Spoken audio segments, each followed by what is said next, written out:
Oh, there's like a dust on there or something. I suppose I probably need my phone.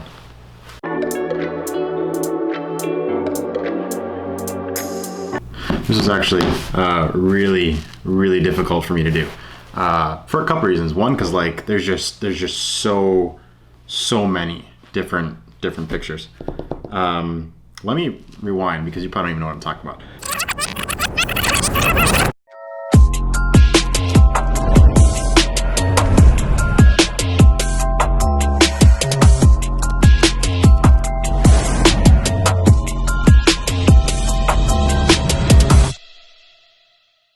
Welcome back to another video, guys. I thought this would be an easy video. I really did. Like, I thought I could pick a topic. I've seen people do it before. It's really intriguing because you hear all these like backstories and they like resurface and stuff. And then I went through all my pictures and I was like, how do you choose? If I ever do this again, like if I go from like here on forward, I'm gonna go like month basis or like year basis or something, right? That it was a lot. 5 pictures, your top 5, like top 5 pictures you've ever taken between now and, well, I guess since you took your first picture, so my entire career, whatever you want to call it. So let's dive into it.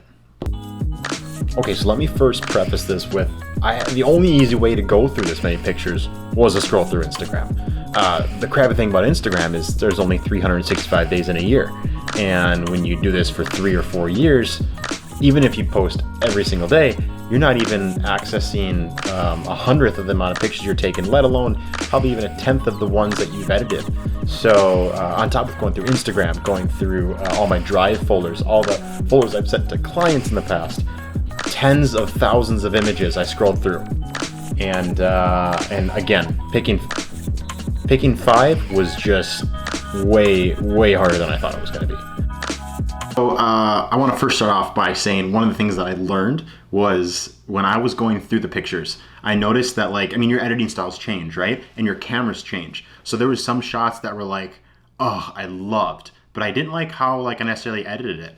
Or like maybe the frame was really solid, but like I could tell that it was from an older drone or something like that I didn't love the quality as much. I didn't hold it to a standard of maybe what I'm shooting right now. So we're talking about a whole probably 2.5, 3 year, actually probably closer to 4-year career of taking stills.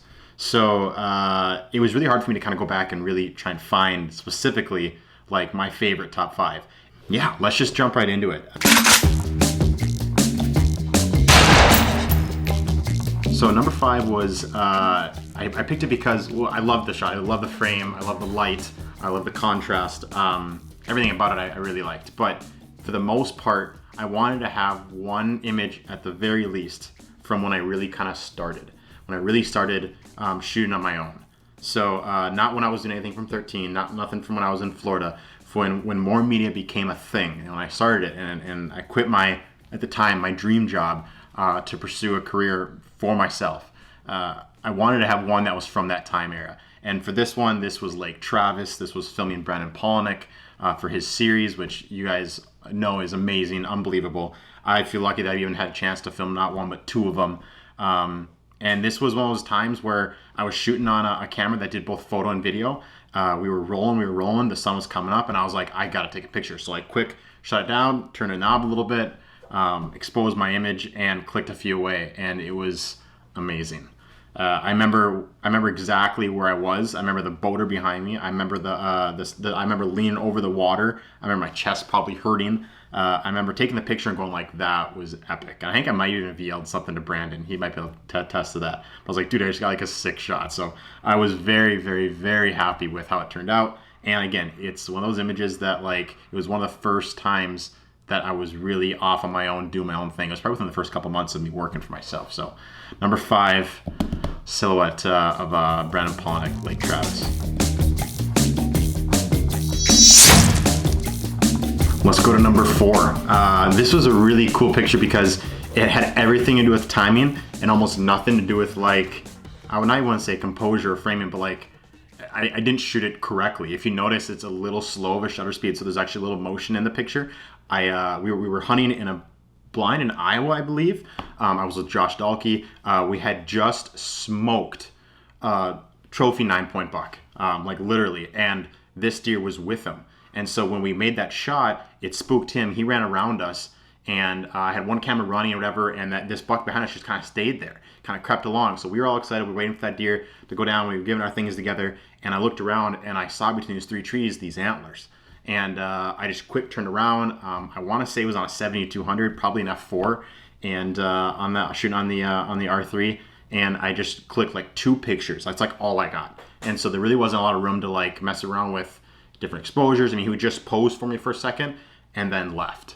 And it was, again, from a fundamental standpoint, and even how I edited it, I'm not in love with the fact, but for how it turned out and the timing, and it was just, it was a magical moment. And yeah, it was phenomenal. And again, I think out of all these pictures I chose, there was a few that were hunting, and considering how much fishing I do compared to filming, fishing, and hunting, I was surprised at how many hunting pictures actually came up too. So a really cool opportunity, a really cool time, and yeah, just a phenomenal shot. One of these days, I'm gonna get this one made into a canvas, because it was one of those times where it's just like perfect time. You can't make it up.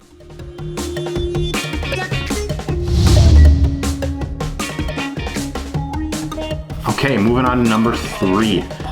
This was a picture that, again, it's amazing. As I'm going through these, like I can literally remember what I was doing, where we were. I had just got done filming an event with Carl, an Elite Series event, and he didn't make the cut. He didn't make day 3, so I think he was somewhere in the 60s or something like that. We ended up going to a nearby lake. We were somewhere near, I think near Lanier. I don't even know the lake's name, but it was clear water. We had a heck of a day just doing a bunch of basic video stuff for Minn Kota Hummingbird, and the sun started to go down. I busted out the underwater housing, and I mean, it just one of those things that kind of came together. When you're shooting with an underwater housing, I'm not experienced at that. Like I don't know what I'm doing. I fire off a bunch of pictures, I check my framing, fire off a bunch of pictures, check my framing. I would love, if you're someone who's watching this, who's like a surf guru or like someone who crushes underwater photography, let me know. I will make my way over to you at some point in time after this pandemic's over, and you could show me how to shoot like surf stuff or anything. I know someone who does it all the time would be able to like help me out like crazy. But for now, it's like a spray and pray. I mean, again, I can estimate my exposure, but then as soon as you put it under the water, you get different exposure. So again, really using the entire dynamic range of that Sony R3. I do miss that camera. And it was just one of those things where I got the frame. I thought it looked good. I checked it when I pulled the camera out of the housing. I was like, whoa. So not only are we talking about getting your framing right with the level of the water, how it reflects against your case, all that fun stuff, but we were shooting at extremely high shutter speeds to be able to get his big swimbait rod to bend. Now, I didn't want it to be perfectly still, in other words, like frozen in time. I wanted to add a little bit of motion to it. So if you look at that tip of his rod, there's motion there. Now that camera can bust off probably 15, maybe it was even like closer to 20 photos in a second, but that cast, you'd be lucky if you get it bent, let alone a little bit of motion in that tip with a perfect frame rate. My boat's bobbing up and down. I mean, it was one of those things that, again, a lot of things have to come into play, and you have to have your settings correct, and you have to have everything rolling for you to be able to pull off a shot like that. And it only happens when you have all those things coming to you. And a little bit of luck, right? A little bit of luck where the water was perfect or whatnot. Because we tried that shot for like a half an hour. Anyway, this image is actually still being used today.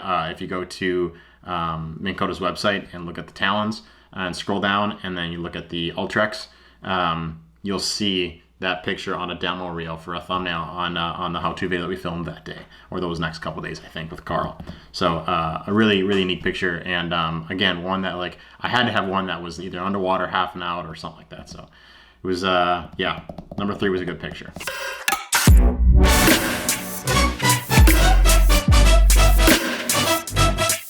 Hunting, fishing, hunting. Number 2, my second most favorite picture I've ever taken. This was for a startup company, actually, that was trying to get a portfolio of stuff going, an outdoor brand. Not even sure if they're still doing their thing, whatever. It was just an accessory brand, but it allowed me to optimize on an Under Armour hunt and some selects for Matthews as well.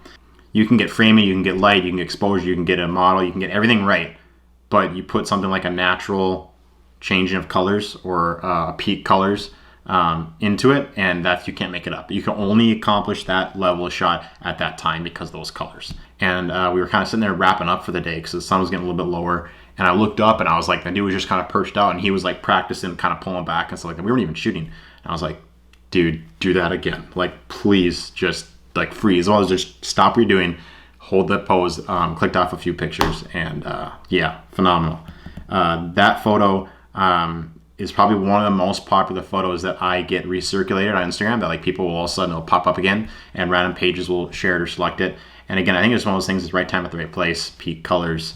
And even I think I could have graded the color a little bit better too. Like I look back on it, and that was within my first few months of shooting, probably within the first 6 months, because I started in the spring and that was a fall picture. So I would love to go find that raw file again, bring it into Lightroom, and touch it up and see how it looks. That is the second favorite picture I've ever taken.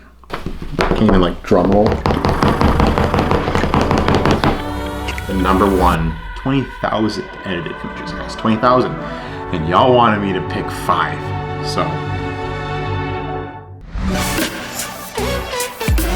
yeah, Lac Lamar. Last summer, I got a chance to fly into Yellowknife, take a float plane to Lac Lamar, and I'm gonna say that wrong. Zach always gives me crap for that. Lac Lamarta. So Zach, if you're watching this, and all your Canadian friends, oh gosh, what was the beer? Molson Canadian. I'm gonna botch that too.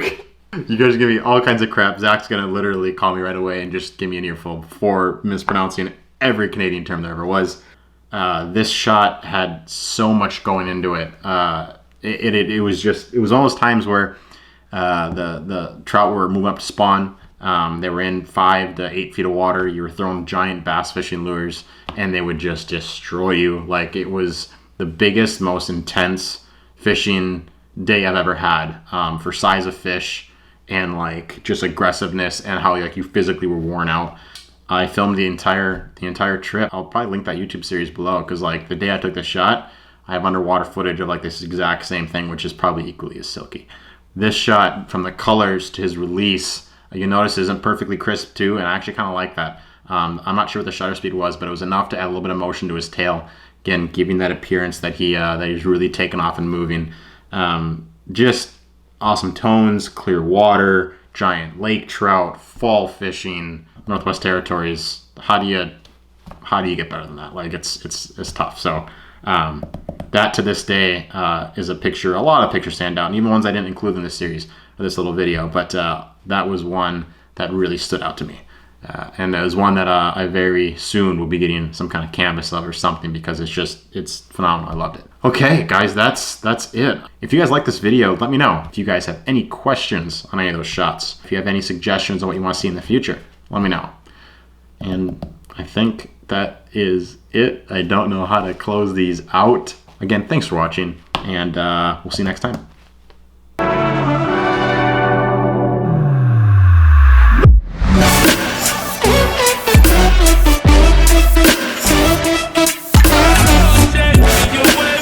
I'm interested to see how this focus works too, because it's a fixed focus lens. Like, I don't know, it might be, we'll see. I got a monitor over here, that's why I keep looking over here. But